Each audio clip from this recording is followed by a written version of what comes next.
Hola a todos, ¿cómo están? Muy buenos días. Aquí estamos en Mar del Plata en un día muy caluroso. Tengo saluditos para Gabriela de parte de su hijo Dustin Edwards. Gabriela cumpleaños, así que le mandamos un beso grande. Y tengo saludos para Mundo de Lectura Nunca Más. Así que a todo ese grupo, un gran abrazo desde Mar del Plata. Bueno, me han sugerido contar un cuento de un autor, este gran novelista japonés Osami Dazai, que escribe maravilloso. Ya he narrado un cuento de este autor, pero ahora elegí otro que está muy bonito, realmente me encantó, estoy seguro que les va a fascinar este cuento. Se llama El árbol del cerezo y el silbido mágico, de Osami Dazai. Y comienza así. Hay algo de lo que siempre me acuerdo cada vez que llega la época del año en la que las flores del cerezo caen y empiezan a brotar sus hojas. Ocurrió hace 35 años cuando yo tenía 13. Por entonces estábamos solamente los tres, mi padre, mi hermana y yo. Cuando yo tenía 18 años y mi hermana 16, mi padre fue destinado como vicedirector de un instituto en Shimane. Así que nos fuimos los tres a vivir a una ciudad a orillas del mar del Japón.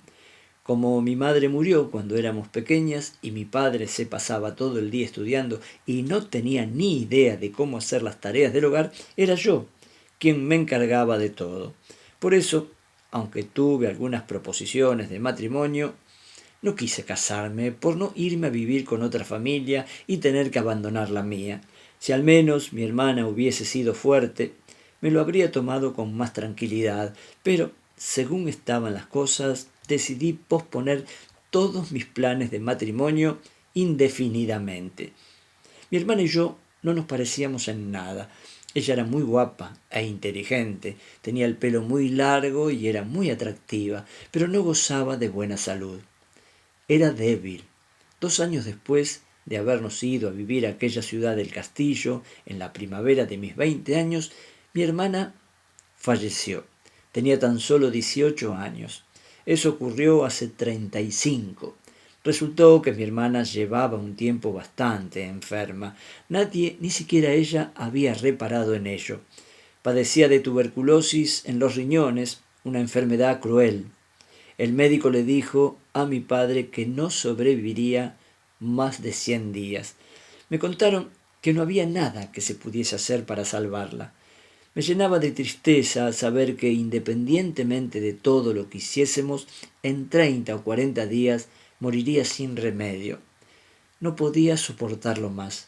Marzo, abril, mayo. Sí, ocurrió a mediados de mayo. Jamás se me olvidará aquel día mientras viva. Los campos y las montañas estaban en pleno esplendor. Un día caminaba sola, abstraída en mis reflexiones. Lo único que acudía a mi mente eran pensamientos funestos, y a cada paso que daba me sentía más y más agobiada. De pronto, un sonido horroroso comenzó a escucharse a lo lejos. Parecía que proveniese del centro de la tierra o de lo más alto del cielo. No tenía ni idea de qué podría significar aquel sonido tan macabro. Pensé que me estaba volviendo loca. Más tarde me enteré de que aquel terrible sonido no era sino el eco de la batalla del mar del Japón. Durante todo el día en la ciudad costera donde vivíamos se estuvo escuchando de fondo el espeluznante sonido de los cañones que tronaban sin cesar en la distancia. Pensaba tanto en mi hermana que casi perdí la cabeza. Cuando empezó a anochecer, me levanté por fin y volví caminando al templo con aire distraído. Hermana, dijo ella llamándome cuando entré en la casa. Desde hacía varios días ya estaba totalmente demacrada y sin fuerzas. Hermana, ¿cuándo ha llegado esta carta? Me alarmé y noté cómo empalidecía. Dime, ¿cuándo ha llegado? Me preguntó con inocencia. Recobré el ánimo como pude y le contesté. Hace un rato, cuando estabas durmiendo. Como dormías con una sonrisa en los labios, te la dejé junto a la almohada con cuidado de no despertarte. No te has dado cuenta, ¿verdad? No, no, No, no me había dado cuenta, me contestó con una blanca sonrisa que iluminaba la penumbra de la habitación al anochecer. Acabo de leerla. Qué curioso, es de alguien que no conozco. ¿Cómo que no lo conocía? Yo sabía quién era el remitente, un hombre llamado M. T. Bueno. En realidad nunca lo había visto. 5 o 6 días antes, cuando estaba ordenando la cómoda de mi hermana, encontré un montón de cartas atadas con un lazo verde escondidas en el fondo de un cajón. Sabía que no era lo correcto, pero desaté el lazo y las leí. Eran unas 30 cartas, todas ellas de un tal M. T. En los sobres no aparecía su nombre, pero sí en la carta. Los remitentes eran siempre nombres femeninos, de amigas de mi hermana que nosotros conocíamos, por lo que mi padre y yo jamás sospechamos que se estuviese escribiendo con un chico. MT debía de ser una persona extremadamente cuidadosa. Habría preguntado a mi hermana los nombres de todas sus amigas y por eso cada vez que le escribía utilizaba un nombre distinto. Me sorprendí de lo astuto que pueden llegar a ser los jóvenes cuando están enamorados. ¿Y si mi padre se hubiese enterado? Con lo estricto que era. Me dio tanto miedo pensar en que pudiera haberlo descubierto que me entró un escalofrío. Pero leyéndolas en orden cronológico empecé a sentirme mucho mejor. Yo acababa de cumplir 20 años y como todas las mujeres me veía aquejada por problemas que sabía que no le podía contar a nadie. Sin embargo, leyendo aquellas cartas, sentí como si todos se hubieran esfumado en mi interior. Recuerdo que leí las 30 y tantas cartas, una detrás de otra, muy rápido, pero muy concentrada. Cuando por fin llegué a la última, fechada el otoño del año anterior, recuerdo que me levanté como impulsada por un resorte. Me quedé petrificada, tanto que casi me caí de espaldas. En aquella última carta descubrí con horror que la relación de mi hermana con ese chico no había sido solo sentimental, sino que estaba mucho más avanzada y de manera sucia. En un rapto de ira quemé todas las cartas. Al parecer todo indicaba que M.T. era una especie de poeta pobre que vivía en la ciudad. Nada más enterarse de que mi hermana había caído enferma, fue tan cobarde que la abandonó. Vamos a olvidarnos de lo nuestro, le decía sin ningún tipo de escrúpulos en la última carta, sin dar muestras siquiera de una pizca de arrepentimiento por sus palabras. Tras aquello no le volvió a escribir. Soy la única que lo sabe, nadie debe enterarse. Tengo que callármelo de por vida para que mi hermana pueda morir siendo una virgen pura a ojos de los demás. Decidí guardarme aquel dolor en el pecho, no compartirlo con nadie más. Aún así, no fue fácil. Desde que leí aquellas cartas no podía evitar sentir más pena todavía por la situación de mi pobre hermana. Me venían a la mente imágenes extrañas que me partían el corazón y que me llenaban de amargura. Fue algo muy triste y también extremadamente desagradable. Reconozco que durante aquellos días creí que acabaría volviéndome loca. Mira, léela, me dijo, y cuéntame qué dice. ¿De verdad?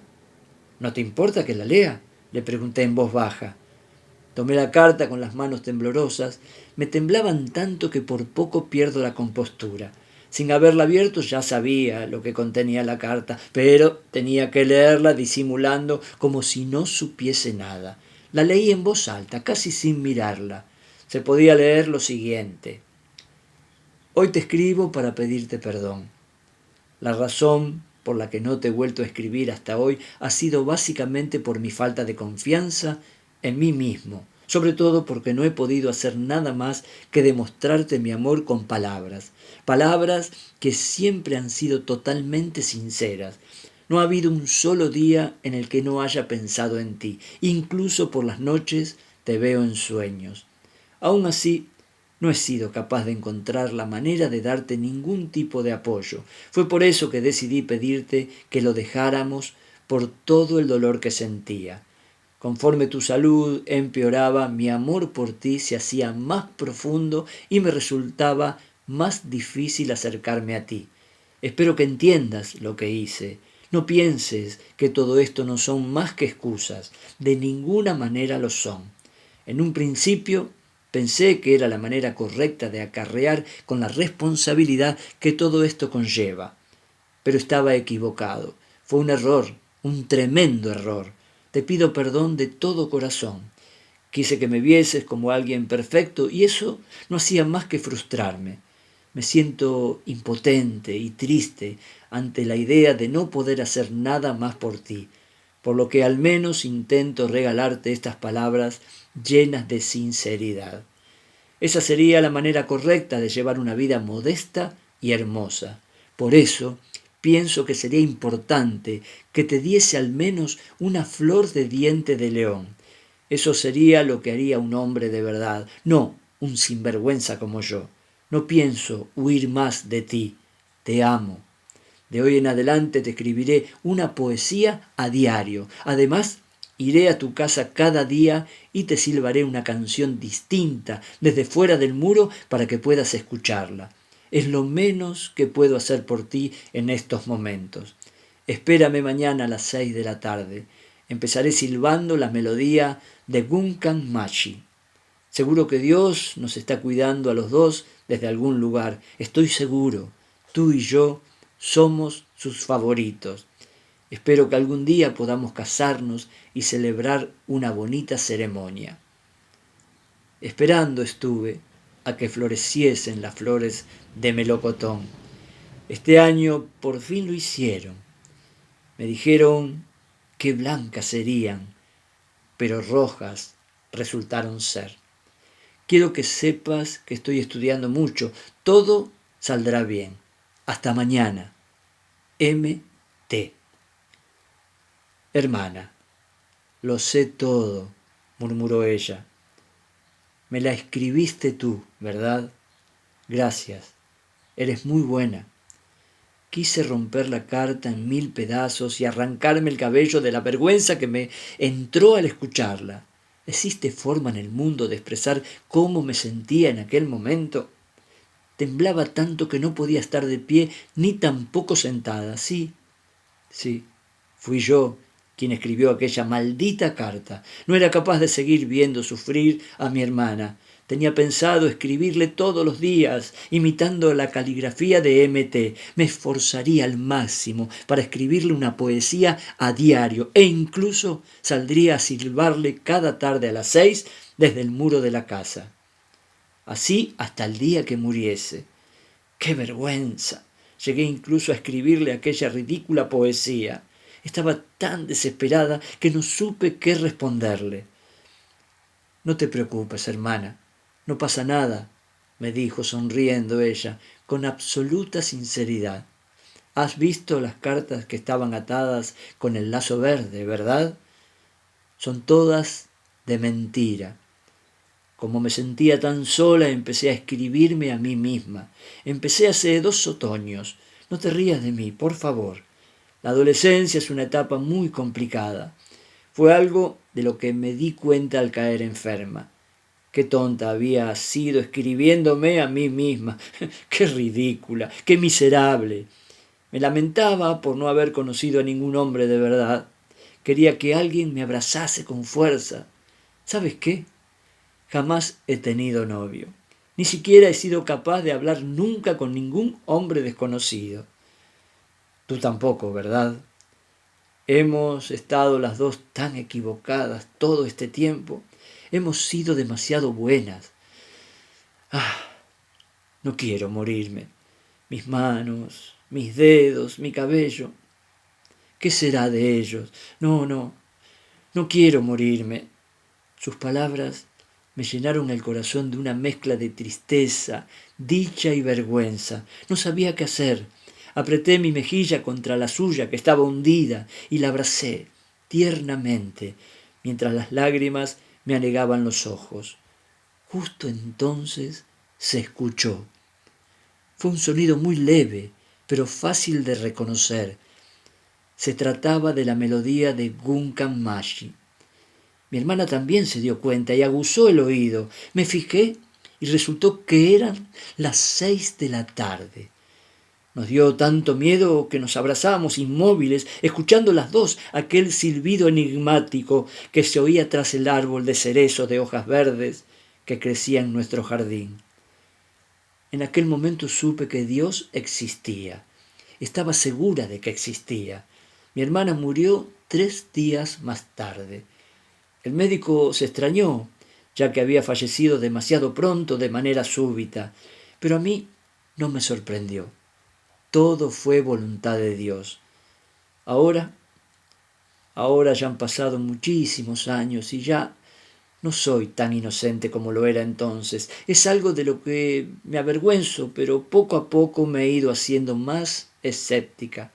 Hay veces en las que llego a pensar que fue mi padre el que silbó aquella melodía. Quizá nos escuchó desde la habitación de al lado al llegar del trabajo, sintió lástima y se propuso realizar la mejor interpretación de su vida. Hay veces en las que pienso que fue así, pero bueno, puede que quizá tampoco fuese eso lo que ocurrió exactamente. Si al menos estuviese vivo, podría preguntárselo, pero hace ya 15 años que murió. Nada, dejémoslo. Fue obra de Dios y punto. Me gustaría quedarme tranquila creyendo en que fue aquello lo que ocurrió, pero cada año que transcurre voy perdiendo la inocencia de aquellos lejanos días de mi juventud. La verdad es que es algo que no me agrada, pero ¿qué se le va a hacer? Tremendo cuento de Osamu Dazai. Espectacular, me encantó. Bueno, poquito largo, pero me gustaría que lo escuchen bien y me hagan los comentarios mañana. Les mando un beso gigante para todos y nos encontramos mañana con un nuevo cuento. Gran abrazo.